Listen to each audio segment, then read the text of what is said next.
Please subscribe to Face TV Africa and turn the notification on. Face TV Africa, subscribe, Face TV. Oshodi. My name is Yemi Ayebo, popularly known as Yemi My Lover. I am here today to wish our brother, our friend, Musiliu Ayinde Akinsoya, MC Oluomo. We are here today to wish him happy birthday. The purpose of my coming here today, as I've said, is to wish him happy birthday, to rejoice with him because he has been so nice to us. Mofi àsìkò Mofi dúpẹ́ lọ́dọ̀ Ọlọ́run lórí MC Oluomo tó torí pé ó jẹ́ èèyàn tẹ́ pé ó ń ṣe fún onílé, ó ń ṣe fún àlejò, ó ń ṣe fún ọmọdé, ó ń ṣe fún àgbàlagbà. Ìṣẹ̀lẹ̀ tó ṣẹlẹ̀ láìpẹ́ yìí, a dúpẹ́ lọ́dọ̀ Ọlọ́run pé kò mú ẹ̀mí MC lọ tó pé Ọlọ́run jẹ́ ká rí láburú ní ìlú Èkó. Ìlú Èkó yìí kò sì ní bàjẹ́ lágbára lọ. Iwájú là á máa lọ. Àsìkò Sanwó-Olú yìí á sàn wá láàfíà. Ní kú rèwerèwe. Mo wish MC ní happy birthday. Lágbára Ọlọ́run MC á ṣọ̀pọ̀lọpọ̀ ọdún láyé nínú ọlá ńlá, nínú àlàáfíà, nínú ìdẹ̀ra, nínú ìtura. Lágbára Ọlọ́run bó ṣe ń ṣọdún yìí, lágbára Ọlọ́run tó bá tún máa dọdún tó ń bọ̀ á tún pọ̀ jù báyìí lọ. Lágbára ní kú rèwerèwe. Lágbára Ọlọ́run á ṣe 70, á ṣe 80, á ṣe 90, á ṣe 100, á ṣe 120. Lẹ́yìn 120 èmi ò mọ̀, mi ì túmọ̀ kankan mọ́ lẹ́yìn yẹn o, bó ṣe máa jẹ́ nìyẹn. So shall it be in the mighty name of Jesus. Thank you. Ẹ̀yin tí wà nílé yìí náà kúkú ti mọ̀ wípé gbogbo ibi tó bá ti ń dà làwa máa ń wà. Nínú ìwé mímọ́ Bíbélì tèmi mọ̀ àti nínú Kùránì wọ́n ló dá láti máa ka iye ọjọ́ orí wa kábà lè máa dàgbà nínú ọgbọ́n àti òye. Ìdí nìyẹn o tá a fi wá síbi ọjọ́ bíi Alhaji Ayinde Akinsoya Musiliu. Ẹ wo gbogbo èèyàn wa, èmi ń gbàdúrà fún Alhaji Musiliu Akinsoya wípé kò ní kú báyìí lórúkọ lọ́run, ó máa dàgbò, ó máa dògbò, ikú òjijì ò ní pa pẹ̀lú gbogbo àwa tá a wá síbi pátápátá. Gbogbo wa la máa rí bá ti máa ṣe àní tójú rẹ̀ mọ́lẹ̀ o. Ẹ ṣe thank you. Tèmi ni Alhaji Túndé ọmọ ìyá jẹ, mo kí ọmọ lọ́jọ́ bí ẹ̀mí àṣepúpọ̀, ẹ̀mí gígùn àlàáfíà, ìkọ̀kọ̀ oníṣẹ́ máa rí wa, ìkan oníṣàwá náà. Orúkọ mi ni Alhaji Akinsoya Oluomo first lady. À ń ṣọjọ́ òbí lẹ́ni, Alhaji Musiliu Ayinde Akinsoya ló ń ṣọjọ́ òbí lẹ́ni, so àárọ̀ wa bá dúpẹ́ wípé ọjọ́ bíi ìbáláyé inú owó ẹ̀mí gígùn àtàlàáfíà, àrí wàhálà àrí dààmú lórí ẹ̀, so a dúpẹ́ fọ́lọ́run. So a dẹ̀ tí wá dúpẹ́ pé gbogbo àwọn tó tún wá bá wa wá yìí náà kọ́ lè bá wa ṣọ́ wọn délé lẹ́yìn àtàlàáfíà, kọ́ má rí wàhálà kí kọ́ má ṣe nìkan kan nu gbogbo àwọn tó fílẹ̀ sílé kọ́ bá wọn láyọ̀ àtàlàáfíà.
afternoon, ma.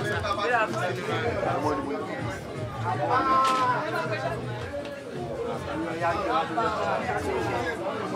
Ah, hello Rasa.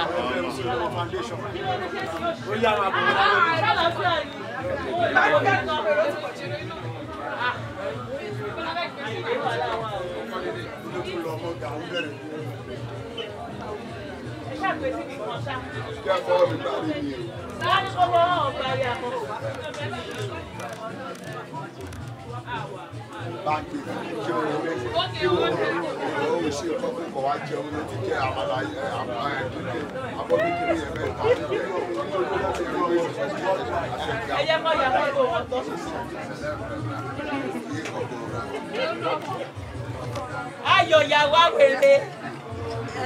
Wele báyà. Bobo.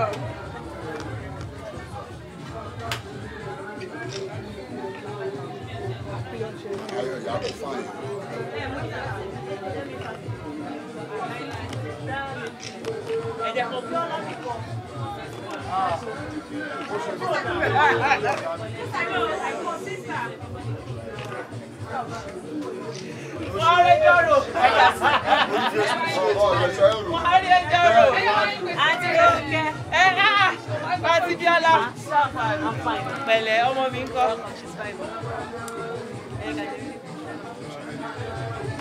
Yes, so what am I pushing you with?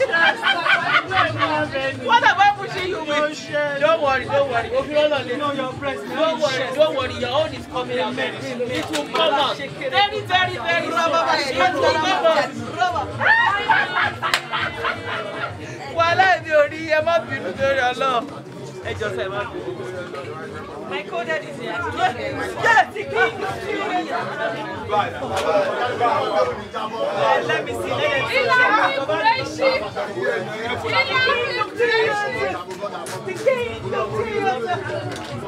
Kingdom theater.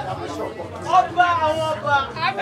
Oba àwọn ọba. Àwọn king of England. 25 million wà lọ́wọ́ Oluomo lọ́jọ́ ká mọ̀. Wọ́n mọ̀ fáwọn ni wọ́n kọ̀. Ọ̀gá ló ṣe bẹ́ẹ̀, ọ̀gá ló ṣe. Irú àwọn nìyẹn. Ọ̀gá ló ṣe. 25 million. Ẹ̀ka ló ṣe wọ́n. Olúwa tó ti rí àwọn ẹjọ́ tó lọ kọ́ ìwọ wọn láwọn ọ̀rọ̀ ilé ọlọ́run ló fi lọ ṣàwọn ẹjọ́ ẹ̀. Ọ̀gá mi ò ń ṣeré ọ̀bẹ tó bá ní 25 million wọ́n máa fún ẹ ní 2.5 that's 10%. Mi ò tí sọ ẹ̀ fún ọ. Arókè. What are you Ṣáfàyè no bless you. Ayinde ẹ ṣọ̀pọ̀jù láyé lórí. Let's do video now, baby. Baby, we go jeje. See the money like me, I know they touch my hand, no. So, baby, all of my property, I give you authority. If you do that like economy, baby, you go follow me. What the hell are you waiting for? It's not to drop it, we go drop. It's not to suck it, guy. What the hell are you waiting for? It's not to fly, we go fly. It's not to stop that, we go so.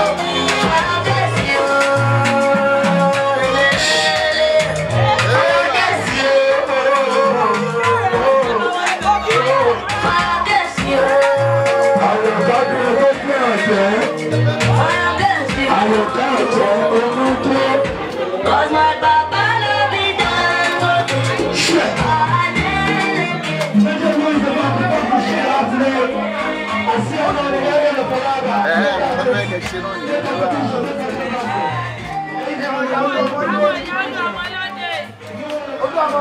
Ọmọ mi ẹ dé. Ọmọ mi kọjá dé ní o. Ọmọ mi kọjá dé ní o sí ti Ereko. Wọ́n ní kẹjọ dáadáa. Ẹgbẹ́ mi lọ́wọ́ ọmọ ẹni kọjọ ọmọ mi kọjọ wá ní o ṣe bẹ́ẹ̀. Ẹ̀mú ti tí mi lù kí ìfọ̀síwá yóò ṣe àwọn.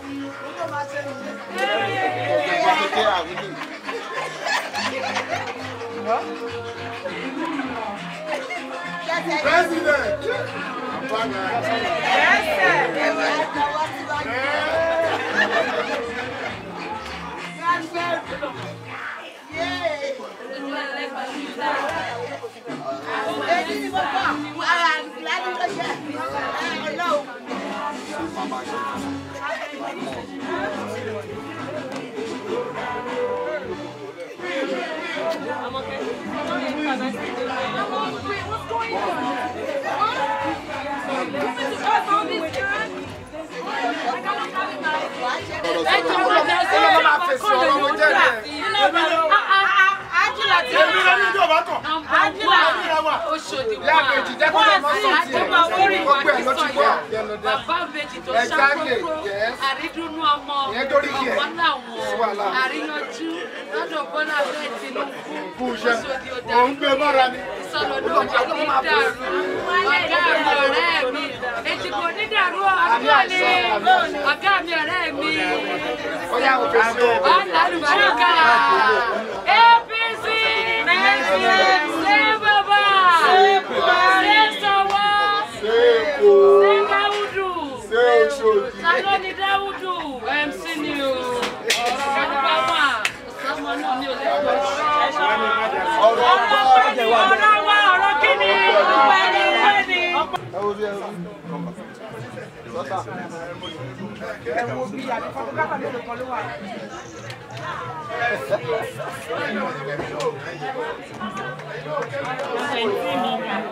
Yes!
Please subscribe to Face TV Africa and turn the notification on.